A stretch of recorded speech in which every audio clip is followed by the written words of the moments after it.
दोस्तों देखिए, बड़ा शख्स आसानी से बड़ा नहीं होता।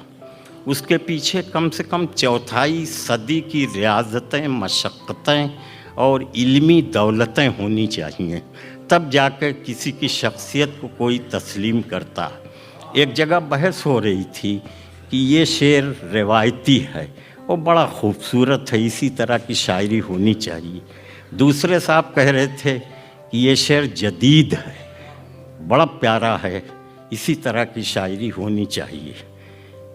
एक तीसरे साहब आए और उन्होंने कहा, एक शेर सुनिए, सो जाते हैं फुटपाथ पे अखबार बिछाकर, मज़दूर कभी नींद की गोली नहीं खाते। सारा किस्सा ख़त्म हुआ कि आज की शायरी अगर होनी है तो इसी तरह की शायरी होनी है। यही सच्ची शायरी है, यही दिलों के ऊपर हुक्मरानी करने वाली शायरी है, यही जहनों को रोशनी देने वाली शायरी है। आइए मुनव्वर राना से मिलिए और सच्ची शायरी क्या, बड़ी शायरी क्या है, उसको समझिए। हमसे मोहब्बत करने वाले रोते ही रह जाएंगे, हम जो किसी दिन सोए तो फिर सोते ही रह जाएंगे।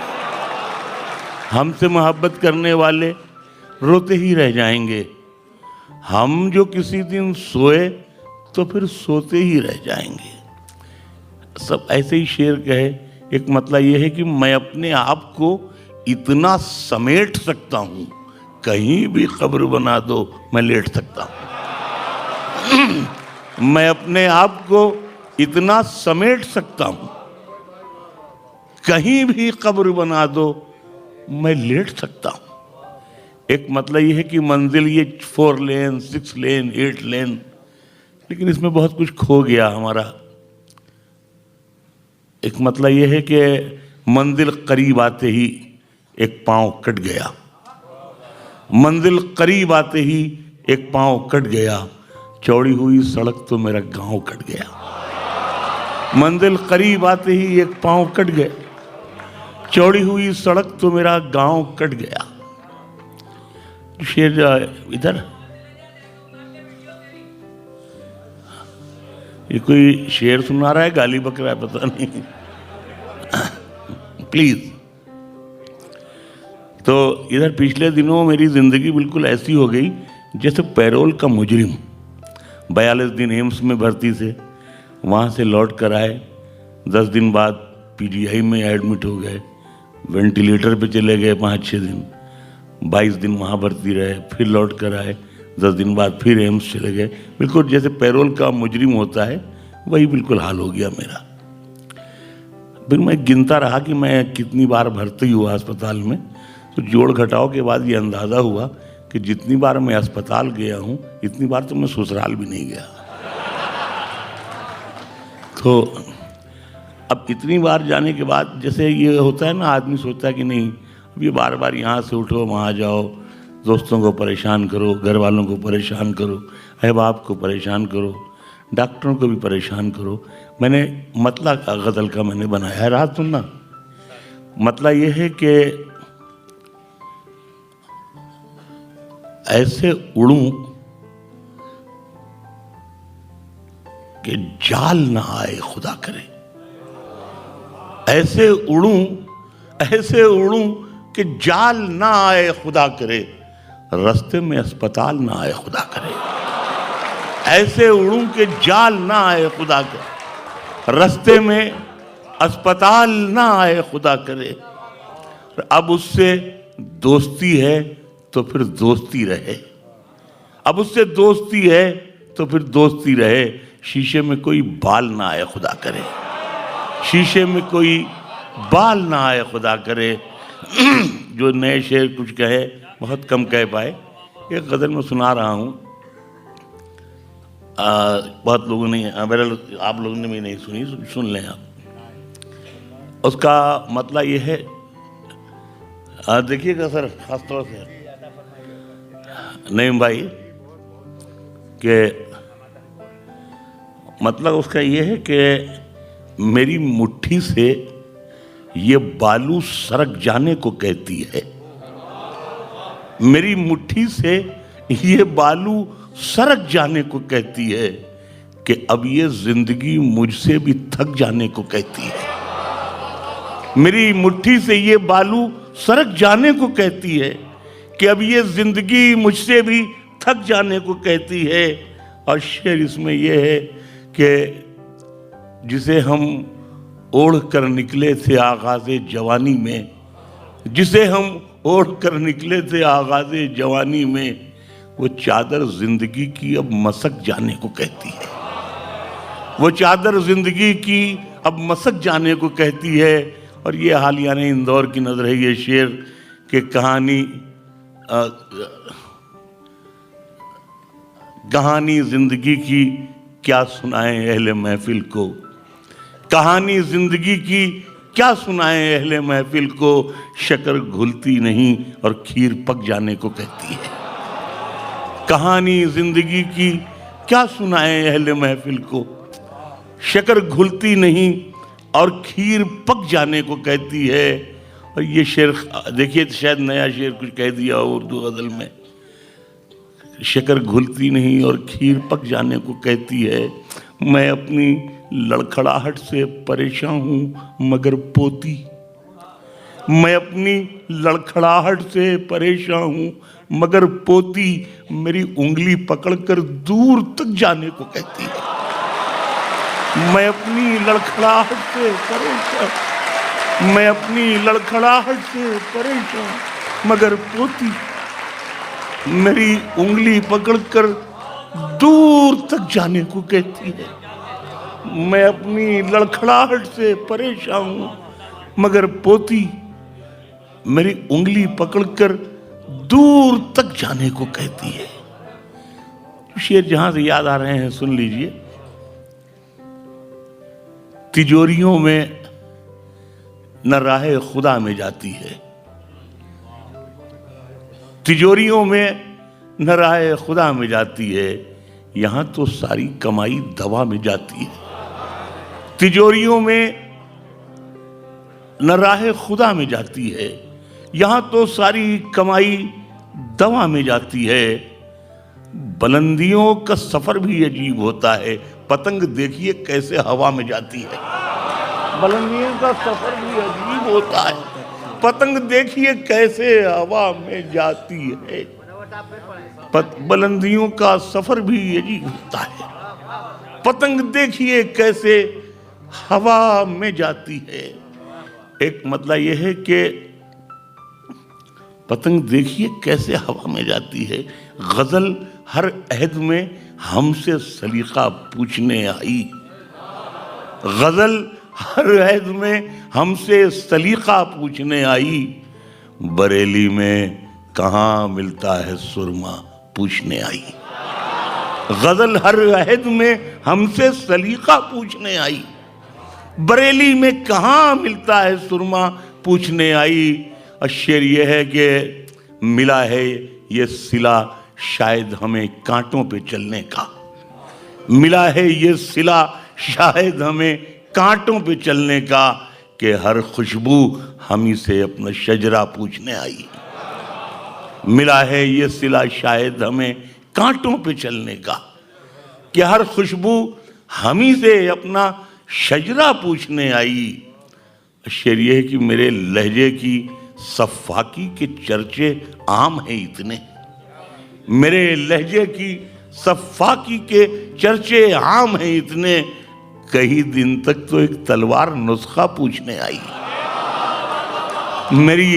मेरे लहजे की सफ़ाकी के चर्चे आम हैं इतने, कई दिन तक तो एक तलवार नुस्खा पूछने आई। मैं जब दुनिया में था तो हाल तक मेरा नहीं पूछा, मैं जब दुनिया में था तो हाल तक मेरा नहीं पूछा, मैं जब चलने लगा तो सारी दुनिया पूछने आई। मैं जब दुनिया में था तो हाल तक मेरा नहीं पूछा, मैं जब चलने लगा। एक मतलब ये है कि दरबार में जब ओहदों के लिए पैरों पे अना कहते हैं स्वाभिमान को, दरबार में जब ओहदों के लिए पैरों पे अना गिर जाती है, कौमों के सर झुक जाते हैं, चकरा के हया गिर जाती है। दरबार में जब ओहदों के लिए पैरों पे अना गिर जाती है, कौमों के सर झुक जाते हैं, चक्रा के हया गिर जाती है। अब तक तो हमारी आंखों ने बस 2 ही तमाशे देखे हैं, अब तक तो हमारी आंखों ने बस 2 ही तमाशे देखे हैं, या कौम के रहबर गिरते हैं या लोकसभा गिर जाती है। अब तक तो हमारी आंखों ने बस 2 ही तमाशे देखे, अब तक तो हमारी आंखों ने बस 2 ही तमाशे देखे हैं, या कौम के रहबर गिरते हैं या लोकसभा गिर जाती है। अक्सर हजरात को ये मालूम है कि मैं रायबरेली का रहने वाला हूँ। मैं जब 6-7 बरस का था तो एक रज्जन बाबू किराने वाले थे, बाद में चेयरमैन भी हो गए थे। तो उनके यहाँ हम लोग जाते थे, घर से अम्मी भेजती थी सामान लाने के लिए किराने का सब। तो मुझे मीठा खाने का बड़ा शौक़ था नहीं बल्कि है अभी तक। तो मैं वहाँ जाता था, जब सामान समेट के चलने लगता था तो वो बोरा रखा रहता था शक्कर का, तो यूँ करके उसमें मुट्ठी में शक्कर लेता, भागता। तो कुछ शक्कर तो भागने में गिर जाती, कुछ उनका नौकर दौड़ाता और पीटता, एक आधा हाथ थप्पड़ मारता, उसमें गिर जाती। जितनी बचती मैं उतनी फाँक लेता। घर पहुँचता तो अम्मा को खबर मिल चुकी होती थी कि साहबजादे चोरी भी करने लगे हैं, तो वहाँ भी कुटाई होती। गरज की जितनी मार खा लेते थे उतनी शक्कर कभी नसीब नहीं हुई। अब इससे मैंने गज़ल बनाया है, आप देखिए, यही हुनर आपके इस फ़कीर मुनव्वर राना का है कि इसे मैंने गज़ल बनाया है कि दरबार में जब ओहदों के लिए पैरों पे अना गिर जाती है, कौमों के सर झुक जाते हैं, चक्रा के हया गिर जाती है। और अब तक तो हमारी आंखों ने बस 2 ही तमाशे देखे हैं, या कौम के रहबर गिरते हैं या लोकसभा गिर जाती है। और पहले भी हथेली छोटी थी, अब भी यह हथेली छोटी है। पहले भी हथेली छोटी थी, अब भी यह हथेली छोटी है। कल इससे शक्कर गिर जाती थी, अब इससे दवा गिर जाती है। पहले भी हथेली छोटी थी, अब भी यह हथेली छोटी है। कल इससे शक्कर गिर जाती थी, अब इससे दवा गिर जाती है। पहले भी हथेली छोटी थी, अब भी यह हथेली छोटी है। कल इससे शक्कर गिर जाती थी, अब इससे दवा गिर जाती है। कल इससे शक्कर गिर जाती थी, अब इससे दवा गिर जाती है।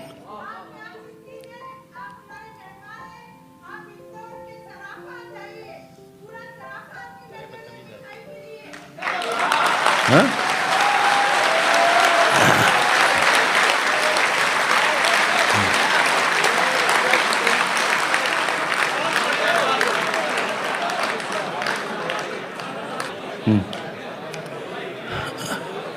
मैं अब अगर इजाज़त दें तो मैं कुछ शेर सुना लूं।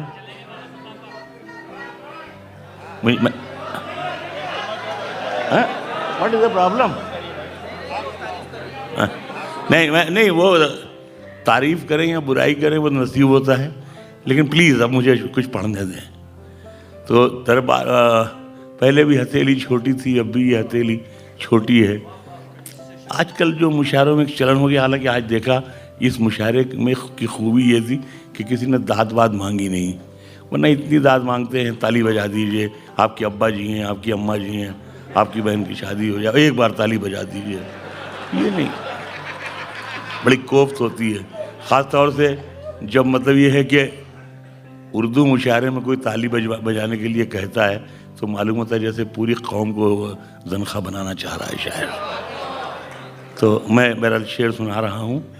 मतलब ये है कि गिड़गिड़ाए नहीं, हाँ हमदो-सना से मांगी। गिड़गिड़ाए नहीं, हाँ हमदो-सना से मांगी। भीख भी हमने जो मांगी तो खुदा से मांगी। गिड़गिड़ाए नहीं, हाँ हमदो-सना से मांगी। भीख भी हमने जो मांगी तो खुदा से मांगी। हाथ बांधे रहे, पलकों को झुकाए रखा। दाद भी हमने जो मांगी तो हया से मांगी। गिड़गिड़ाए नहीं, हाँ हम तो सना से मांगी।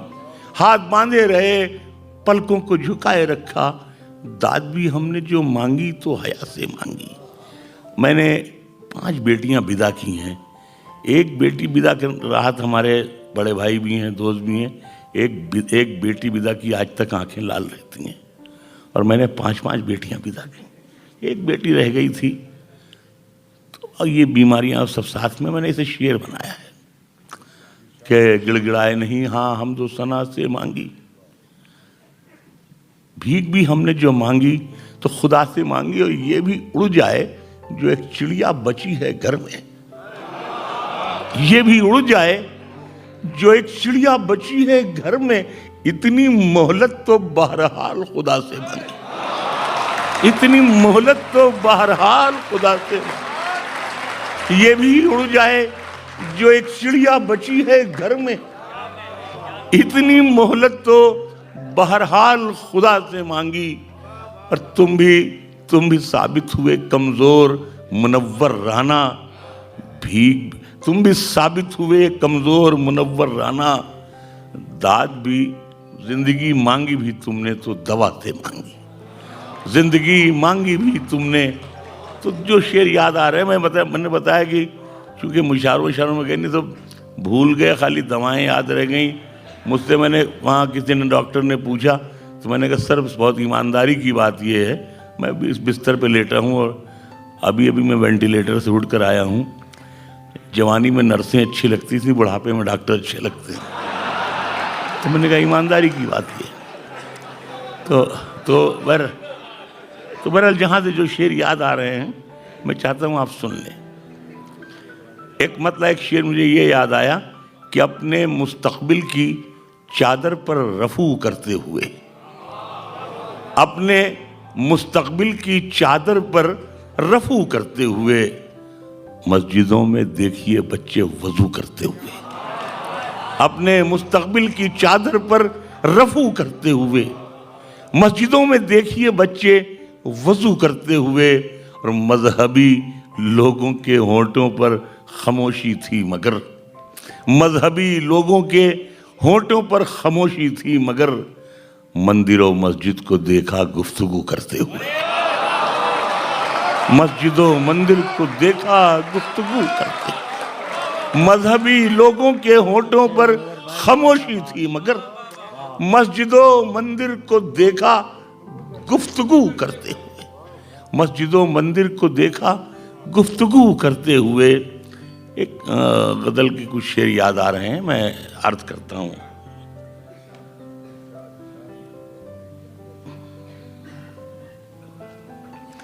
हाँ, जब मैं बीमारी बहुत हुआ ना, तो अब तो जैसे कि कुछ सठिया सा गया, तो 10 महीने से हमने न्यूज़ देखी ही नहीं। इसलिए कि न्यूज़ वैसे ही जैसे ये बता रहे हैं वही हाल हो गया न्यूज़ का। तो मैं 10 महीने से सिर्फ भाभी जी घर पे हैं देखता हूँ। तो मेरी लड़कियाँ, मेरी बहू, बीवी सब समझती हैं शायद पापा कुछ मेंटल केस हो गए। लेकिन हम ये सोचते हैं कि अगर हमने अपनी इन आँखों से ये नज़ारा देखा, जो तमाशा होता है न्यूज़ चैनल पर, जो एंकर और भयंकर और सब होते हैं, अगर मैंने देखा तो अल्लाह मियाँ किया मैं भी पकड़ा जाऊंगा कि तू भी गुनहगार है, तूने देखा था। तो कम से कम इतनी जुर्रत तो मुझे करनी होगी कि मैं ना देखूं। तो मैं आराम से भाभी जी घर पे देखता हूँ और मुझे बहुत मज़ा आता है। तो बहरहाल तो मैं बहक जाता हूँ बात करते करते कि कहाँ शेर सुनाना था। तो साहब वो जब मैं बीमार हुआ, अब क्या तो ये देखा कि शायद चांस कम है। तो मैंने सोचा रोज तो एम्स में मैंने अस्पताल में रोज़े रखे। कहाँ मस्जिद के बगल में रहते थे तो नहीं रखते थे, तो एम्स में अस्पताल में रोज़े रखे 4-5। डॉक्टरों को भी हैरत, घर वालों को भी कमज़ोर हैं वो। मैंने कहा नहीं ठीक है, ऐसे ही मरेंगे। लेकिन रोज़ा रखने के बाद ऐसा लगा जैसे हम तरोताज़ा हो गए हैं, बिल्कुल साफ शफाफ हो गए। तो हमने एक मतला कहा, हमने एक मतला कहा, वसीम भाई आपकी नज़र है, आप बहरहाल बहुत हम लोगों में बहुत नेक आदमी हैं। तो मतला ये है कि पुराने दर्द की शाखों पे फूल आते हैं, पुराने दर्द की शाखों पे फूल आते हैं, हटो हटो मेरे घर में रसूल आते हैं।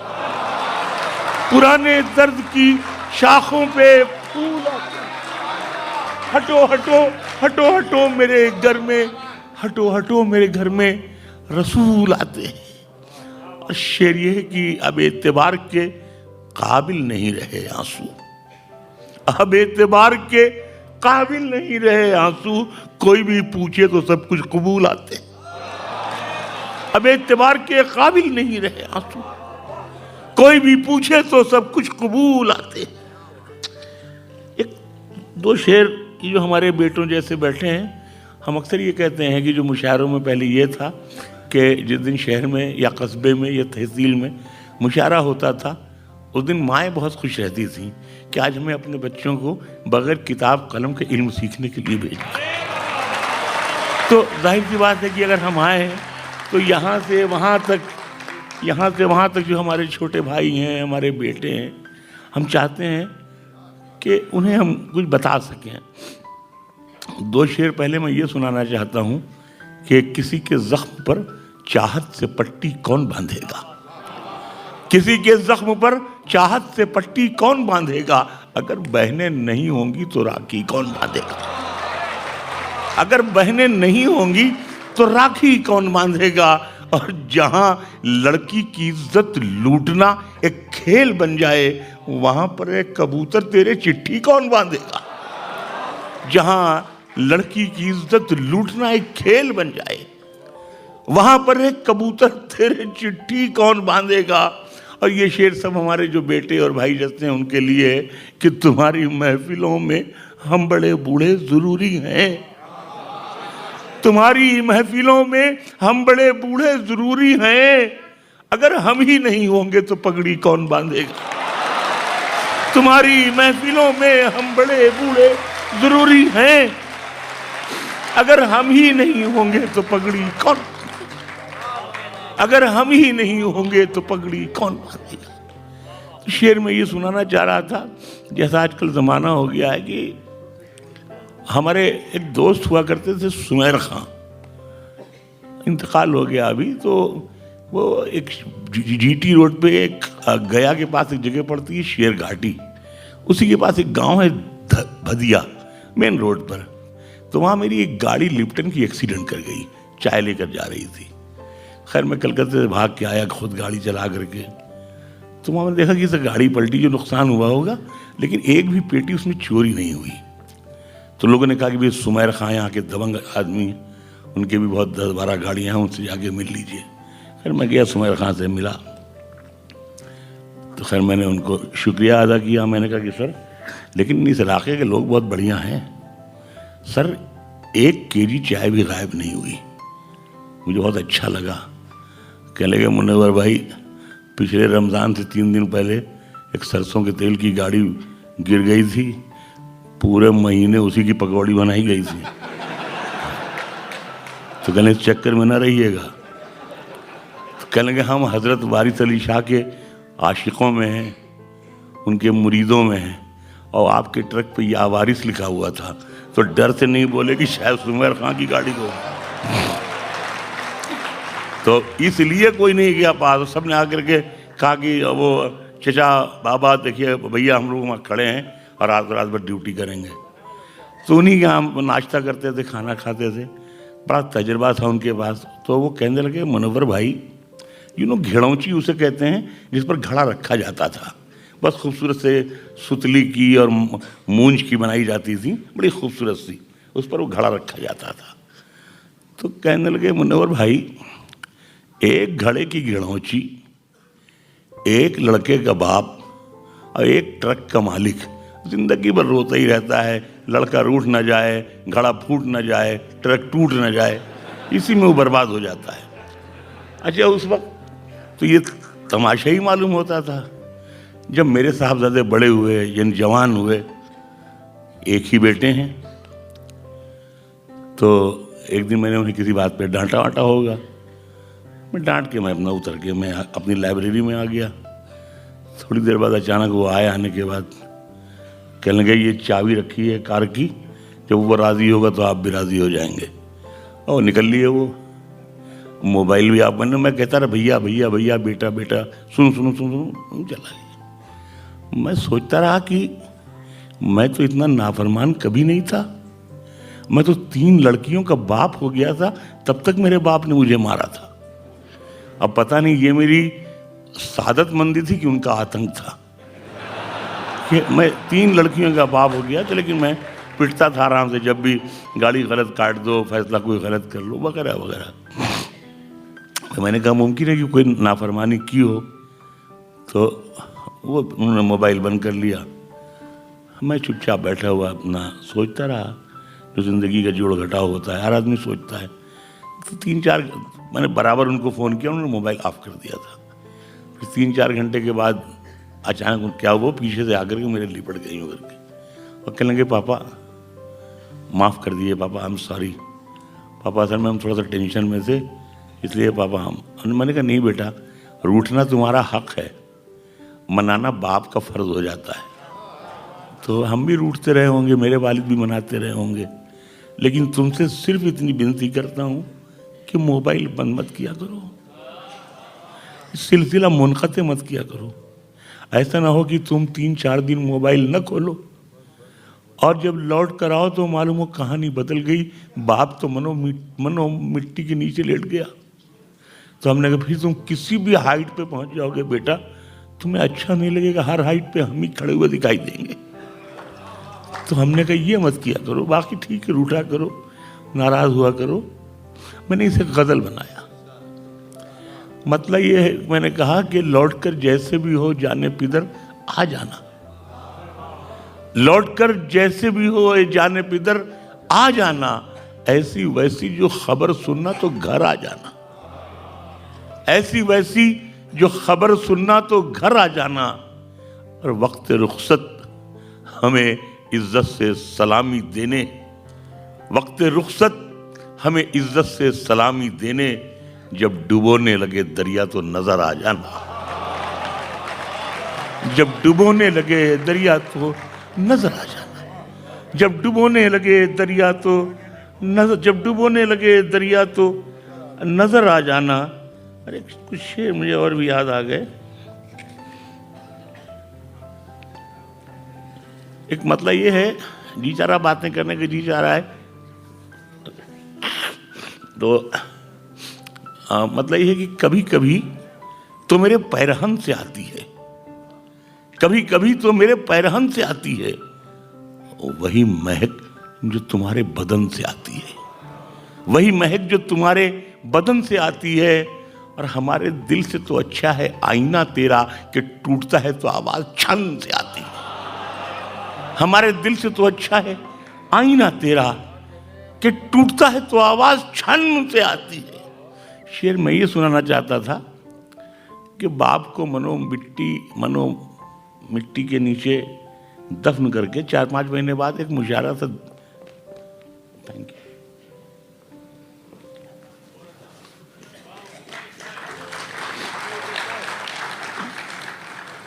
चलिए हम एक गज़ल पहले अलग से सुना दें, बाद में इस पर आएंगे, भूल न जाएं तो।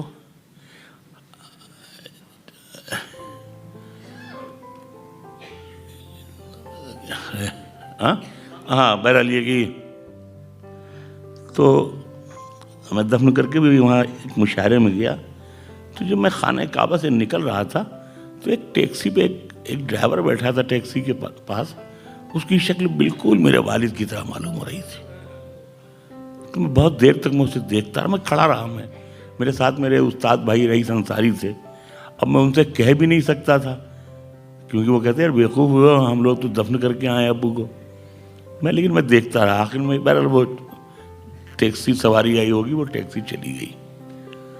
मैं घर लौट के आया तो मैंने कहा अम्मा ऐसा ऐसा हुआ। अच्छा पूरी ज़िंदगी अम्मा में अब्बू में लड़ाई होती रहती थी। वो कबूतर पाल लिए थे आखिर में, बस वो कहते थे तुमको छोड़ सकते हैं, कबूतर नहीं छोड़ सकते। तो बड़े वो बिल्कुल लड़ियल हो गए थे। तो बहरहाल ये है कि वो अम्मा भी अपना खूब लड़ती थी, सटिया गए तुम्हारे भाभी हो। मैंने कहा अम्मा ऐसा ऐसा हुआ, एक आदमी बिल्कुल हूबहू अब्बू की तरह था। तो ये जो जिंदा रहने तक मजाजी खुदा का एहसास नहीं होता है, एडिशनल गॉड औरत समझती है अपने शौहर को। तो पूरी जिंदगी लड़ाई होती थी। तो हमने कहा अब्बू की तरह बिल्कुल था। तो कहने भैया हो सकता है तुम्हारे बाप ही रहे हों, अल्लाह मियाँ को कोई उनकी अदा अच्छी लगी हो, बुरे आदमी तो थे भी नहीं, तो उन्होंने अपनी दरबानी में वहाँ रख लिया हो। हाँ, कहने वहाँ खाने काबा के बाहर उन्होंने अपनी दरबानी में रख लिया अल्लाह मियाँ ने कि तुम यहीं रहो। मैंने इसमें शेर कहा कि कभी कभी तो मेरे पैरहन से आती है वही महक जो तुम्हारे बदन से आती है, और मैं उसके जिस्म पे काफूर मल के आया था, मगर गुलाब की खुशबू कफन से आती है।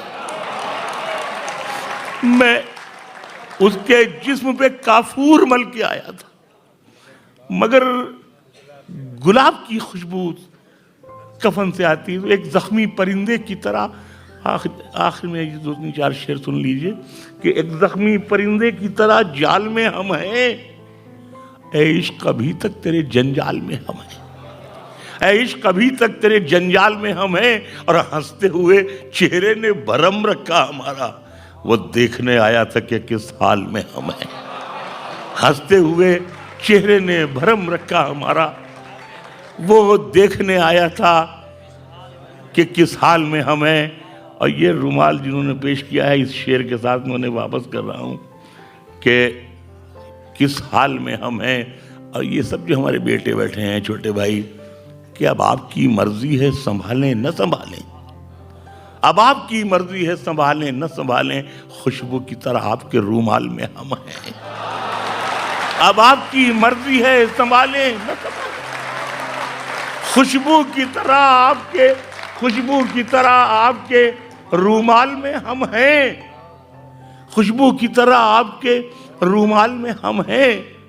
एक ख्वाब की सूरत ही सही याद है अब तक, एक ख्वाब की सूरत ही सही याद है अब तक, माँ कहती थी ले ओढ़ ले इस शाल में हम हैं। एक ख्वाब की सूरत ही सही याद है अब तक, माँ कहती थी ले ओढ़ ले इस शाल में हम हैं। माँ कहती थी ले ओढ़ ले इस शाल में हम हैं। और शेर यह है कि हम रोने लगे फूट के जो मौत के डर से, हम रोने लगे फूट के जब मौत के डर से, नेकी ने कहा नामे अमाल में हम हैं। नेकी ने कहा नामे अमाल में हम हैं। हम फूट के रोने लगे जब मौत के डर से, नेकी ने कहा नामे अमाल में हम हैं। अक्सर ये शेर हम